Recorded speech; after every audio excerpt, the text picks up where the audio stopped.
ನಂಬಿಕೆಗಳು ಸೋತು ನಿಂತಾಗ ಕಾಣದ ಶಕ್ತಿಯೊಂದು ಕೈ ಹಿಡಿದುಕೊಂಡು ನಡೆಸುತ್ತದೆ. ಅವನೇ ಕೊರಗಜ್ಜ. ತುಳುವಿನಲ್ಲಿ ಭಾರಿ ಚಂದದ ಒಂದು ವ್ಯಾಖ್ಯಾನವಿದೆ. ಒಂಜಿ ಸರ್ತಿಲೆತ್ತುಂಡ 7 ಸರ್ತಿಯೋ ಕೊನುನ ದೈವ ಕೊರಗಜ್ಜ. ಪಂಡಿನಾಲಾಯಿ ದೊಂಡೆಡಾನಗ ಉತ್ತರ ಕೊರ್ಪಿನ ಕಲಿಯುಗದ ಕಾರ್ಣಿಕ ದೈವ ಕೊರಗಜ್ಜ.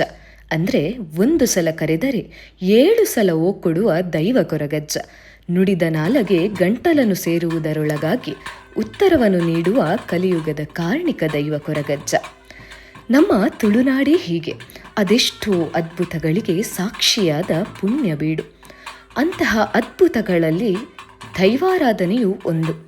ಮೈ ನವಿರೇರಿಸುವ ಮನದೊಳಗೆ ಭಕ್ತಿಯ ಹೂಂಕಾರವನ್ನೆಬ್ಬಿಸುವ ದೈವಗಳ ಕೋಲಕ್ಕೆ ಸಾಕ್ಷಿಯಾಗುವುದೇ ತುಳುನಾಡಿನ ಪ್ರತಿಯೊಂದು ಪ್ರಜೆಯ ಜನ್ಮಕ್ಕೂ ಸಾರ್ಥಕತೆಯನ್ನುಂಟು ಮಾಡುತ್ತದೆ. ಇಂತಹ ಪುಣ್ಯ ಮಣ್ಣಿನಲ್ಲಿ ಹುಟ್ಟಿರುವ ಹೆಮ್ಮೆ ಒಂದು ಕಡೆಯಾದರೆ, ನಮ್ಮ ಆಚಾರ ವಿಚಾರವನ್ನು ಕರುನಾಡಿಗೆ ಸಾರುವ ಒತ್ತಾಸೆ ಇನ್ನೊಂದು ಕಡೆ.